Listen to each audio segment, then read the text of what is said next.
Good morning, one and all. I am Professor Shreya Trivedi from AKDMC Jamnagar. This is the lecture for everyone. This is the general lecture. કોઈ પણ age group, કોઈ પણ પ્રોફેશનથી belong કરતા હોય એ લોકો માટેના lectures છે. જેને પણ ઇંગ્લિશ શીખવામાં થોડું ઘણું પણ રસ છે એ લોકો માટેના લેક્ચર છે. આપણે ઘણા બધા જનરલ લેક્ચર્સ ઓલરેડી થઈ ચૂક્યા છે, જેમાં આપણે starting effective techniques of learning English લેંગ્વેજથી કરી છે. એના પછી આપણે ઘણા બધા બીજા જોયા આપણે, જેમ કે frequently used phrases in English language. પછી આપણે જેનેટિવ્સ જોયા, મ્યુટલેટર્સ જોયા, પાર્ટ્સ ઓફ સ્પીચ જોઈ, ઇન્ડિવિજ્યુઅલી ડિસ્કસ કરી કે પાર્ટ્સ ઓફ સ્પીચ શું છે. સેન્ટેન્સીસ જોયા, સેન્ટેન્સીસના પ્રકારો જોયા, એના પણ સબ ટાઈપ્સ જોયા આપણે.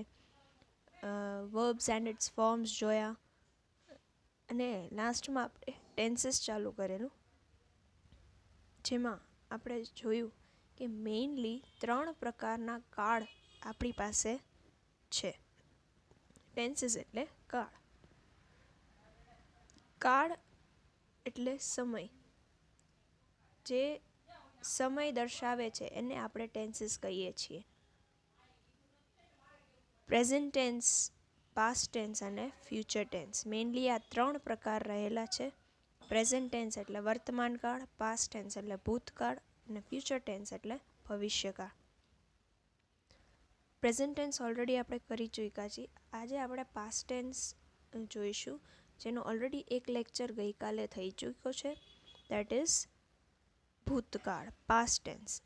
એમાં આપણે જોયું પહેલાં ગઈકાલે સિમ્પલ પાસ્ટ ટેન્સ ઓર પાસ્ટ ઇનડિફાઇનાઇટ, એટલે કે અનિયત કે અનિશ્ચિત ભૂતકાળ.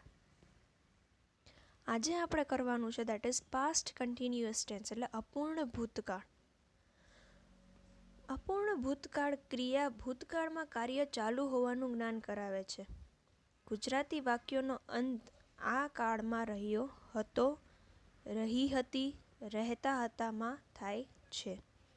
અંગ્રેજીમાં વાક્ય બનાવતી વખતે એકવચન એટલે કે હી, શી, ઇટની સાથે વોઝ અને ક્રિયાના પહેલા રૂપમાં આઈએનજી લગાડાય છે. યાદ રાખજો, પહેલા રૂપમાં. બહુવચન આઈ, વી, યુ, દે સાથે વેર અને ક્રિયાના પહેલા રૂપની સાથે આઈએનજી લગાડાય છે. નકારાત્મક વાક્ય વેર કે વોઝની સાથે નોટ લગાડાય છે. પ્રશ્નવાચક વાક્યોમાં વેર, વોઝને વાક્યની શરૂઆતમાં લખીને અંતમાં પ્રશ્નચિહ્ન લગાડવામાં આવે છે. આ તો બેઝિક નોલેજ થઈ કે ભાઈ જ્યારે હી, શી, ઇટ હોય ત્યારે વોઝ હોય અને એની સાથે જે મેઇન વર્બ છે એમાં આઈએનજી, કારણ કે કન્ટિન્યુઅસ છે ટેન્સ છે એટલે આઈએનજી, અને that also the basic form of the verb. બરાબર. અને એવી જ રીતના બહુવચન એટલે કે આઈ, વી, યુ, દે હોય તો એની સાથે વેર હોય અને એક્ઝેક્ટલી ધ સેમ કે બેઝિક ફોર્મ ઓફ વર્બ જે હોય એની સાથે આઈએનજી લગાડવામાં આવે છે. એક્ઝામ્પલ જોઈએ. He, she, it, Ram. He was writing a letter. She was writing a letter. Ram was writing a letter. He was singing a song. She was singing a song. Ram was singing a song. એવી રીતના છે. Negative sentence હોય ત્યારે આઈ, વી, you, દે ની સાથે was કા વેર અને not લાગે છે, કારણ કે નકારાત્મક છે, એફર્મેટિવ નથી. એફર્મેટિવ આપણે જે જોયા એ આગળ, કે જેમાં નોટ ન લાગે. આ નેગેટિવ સેન્ટેન્સ છે એટલે એમાં નોટ લાગે. I were not writing a letter.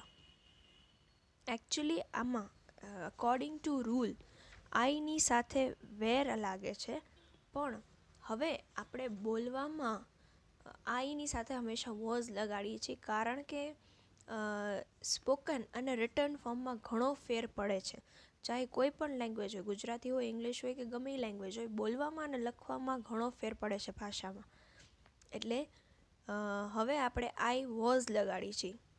Generally grammatically જોઈએ તો આઈ વેર આવે, પણ આઈ વોઝ કરીએ છીએ.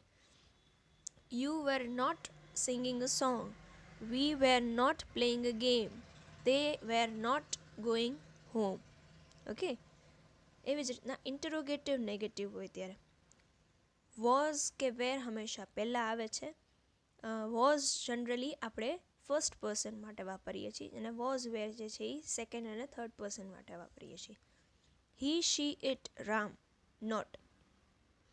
હી was he not writing a letter અને ક્વેશ્ચનમાં, કારણ કે પ્રશ્નવાચક સેન્ટેન્સ છે.